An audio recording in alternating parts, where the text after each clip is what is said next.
The Federal Reserve cut interest rates by 0.25 percentage point on Wednesday and indicated it will steadily lower borrowing costs for the rest of this year as policymakers responded to concerns about weaknesses in the job market in a move that won support from most of President Donald Trump's central bank appointees.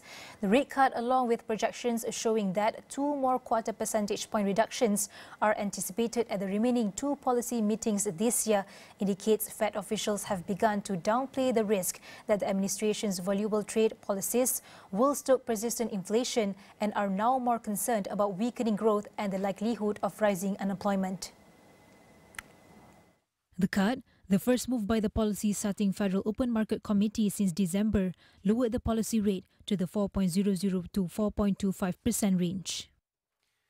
Inflation has eased significantly from its highs in mid-2022, but remains somewhat elevated relative to our 2% longer-run goal.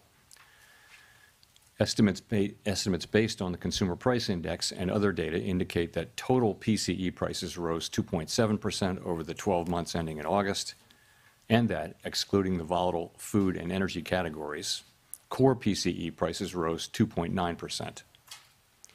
These readings are higher than earlier in the year as inflation for goods has picked up. In contrast, disinflation appears to be continuing for services. Near-term measures of inflation expectations have moved up, on balance, over the course of this year on news about tariffs, as reflected in both market and survey-based measures. Beyond the next year or so, however, most measures of longer-term expectations remain consistent with our 2% inflation goal. Changes to government policies continue to evolve, and their effects on the economy remain uncertain. Higher tariffs have begun to push up prices in some categories of goods, but their overall effects on economic activity and inflation remain to be seen. A reasonable base case is that the effects on inflation will be relatively short-lived. Thank you. New economic projections showed policymakers at the median still see inflation ending this year at 3%, well above the central bank's 2% target, a projection unchanged from the last set of forecasts in June.